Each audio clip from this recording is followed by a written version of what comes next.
नमस्कार, आप सभी का स्वागत है अक्षर संस्थान के ऑनलाइन प्लेटफॉर्म पर। पिछले वीडियो लेक्चर में हमने श्रृंगार रस का अध्ययन किया और इसी श्रृंखला को आगे बढ़ाते हुए आज हम अध्ययन करने वाले हैं हास्य रस के बारे में। हमने श्रृंगार रस की परिभाषा में पढ़ा था कि जब किसी व्यक्ति के हृदय में विभाव, अनुभाव और संचारी भाव के संयोग से रति नामक स्थायी भाव उत्पन्न होता है तो वहाँ पर श्रृंगार रस होता है। अगर इसी परिभाषा में हम रति शब्द के स्थान पर हास्य रस का स्थायी भाव हास का प्रयोग कर लें तो परिभाषा बन जाएगी हास्य रस की, अर्थात जब किसी व्यक्ति के हृदय में विभाव, अनुभाव और संचारी भाव के संयोग से हास नामक स्थायी भाव उत्पन्न होता है तो वहाँ पर हास्य रस होता है।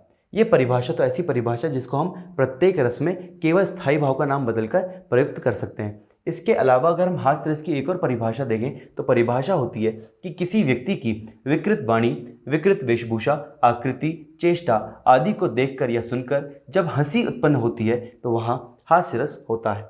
इस परिभाषा में कुछ शब्द हैं जिन्हें समझना बहुत ही आवश्यक है। पहला शब्द लिखा है विकृत वाणी। विकृत वाणी, विकृत शब्द का मतलब यहाँ पर होता है बिगड़ा हुआ।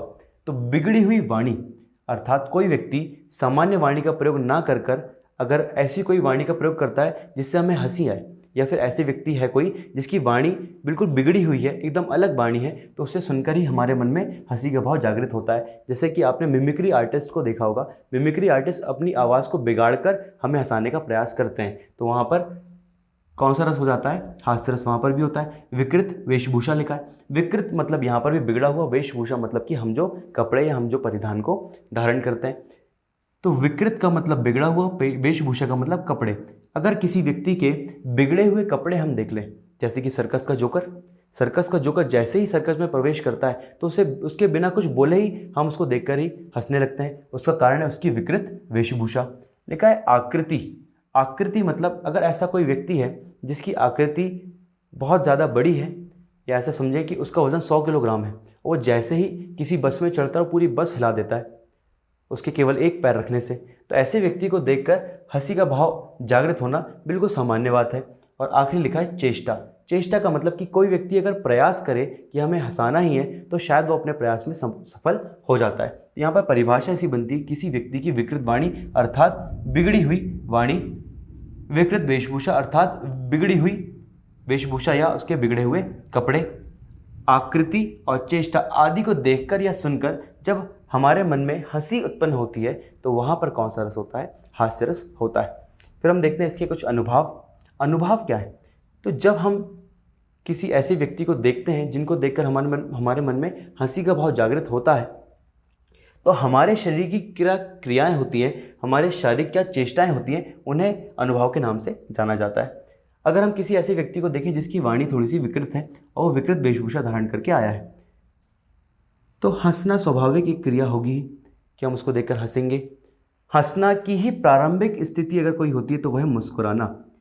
हंसी के कई सारे प्रकार माने गए हैं जिसमें हंसना का या हंसी का सबसे प्रारंभिक स्थिति जो है वो मानी जाती है मुस्कुराना, और हंसी की सबसे अंतिम स्थिति मानी जाती है अट्टहास। तो प्रारंभिक स्थिति मुस्कुराना। अगर आपको किसी बात में थोड़ी सी हंसी आई है तो आप बिना हंसे आप केवल मुस्कुरा देते हैं, तो यहाँ पर भी कौन सा रस है? हास्य रस हो जाएगा। हंसना अर्थात आप खिलखिलाकर अगर हंस देते हैं तो क्रिया है हंसना। लोटपोट हो जाना, किसी बात पर इतनी हंसी आई कि आपका अपने शरीर पर ही काबू नहीं रहा और आप लोटपोट हो गए, बिल्कुल गिर गए और गिर पड़कर हंसने लगे। तो ऐसी स्थिति में एक स्थिति ये भी बनेगी कि आपके आंसू आ जाएं। इतना हंसा आपने कि आपके दोनों आंखों से आंसू गिरने लगे और फिर आपने अपना पेट पकड़ लिया और पेट पकड़कर भी आपने हंसना शुरू रखा। तो ऐसी सारी स्थितियों में कौन सा रस होता है? हास्य रस। तो कभी कभी प्रश्न यहाँ से ये पूछा जाता है कि बताइए हास्य रस के कौन कौन से अनुभव हो सकते हैं। तो केवल ये 5 नहीं है, इनके अलावा भी बहुत कुछ हो सकते हैं, वो आप लोग खुद इन 5 की सहायता से अन्य आप निकाल सकते हैं। ये 5 मैंने बहुत सामान्य बता दिया कि मुस्कुराना, हंसना, लोटपोट हो जाना, आंसू आना और पेट पकड़ना। इसके बाद हम चर्चा करते हैं इसके उदाहरणों पर। तो हास्य रस का पहला उदाहरण है, मैं महावीर हूँ, पापड़ को तोड़ सकता हूँ, गुस्सा आ जाए तो कागज़ को मरोड़ सकता हूँ। हास्य रस की सबसे अच्छी बात यह है कि हास्य रस के जो उदाहरण होते हैं ये आसानी से समझ में आ जाते हैं। लिखा है कि मैं महावीर हूँ, महावीर का अर्थात महान वीर। तो मैं महावीर हूँ, पापड़ को तोड़ सकता हूँ। अब कोई व्यक्ति बहुत वीर है और किसको तोड़ने की बात कर रहा है कि मैं पापड़ को तोड़ सकता हूँ, गुस्सा आ जाए तो कागज़ को मरोड़ सकता हूँ। अब ये कैसा महावीर है जो गुस्से में कागज़ को मरोड़ने की बात कर रहा है? जानकारी नहीं। दूसरा लिखा है, फादर जी ने दिलवा दिए 3 कोट 6 पैंट, लल्लू मेरा हो गया कॉलेज स्टूडेंट। यहाँ पर भी आपको हास्य रस का भाव दिख रहा होगा। तीसरा लिखा है, बकरियां वर्ल्ड वॉर करना चाहती हैं, शेर से तकरार करना चाहती हैं, मोदी जी के राज में बकरी पड़ोसी, मैं मिमियार करना चाहती है। तो ये तीनों उदाहरणों में आपको हंसी का भाव थोड़ा बहुत तो जागृत हुआ होगा। इसके अतिरिक्त बहुत सारे उदाहरण हैं जो परीक्षा में बार बार पूछे जाते हैं। एक उदाहरण है कि बंदर ने कहा बंदरिया से, चलो नहा ले गंगा, बच्चों को छोड़ो घर में होने दो हुड़दंगा।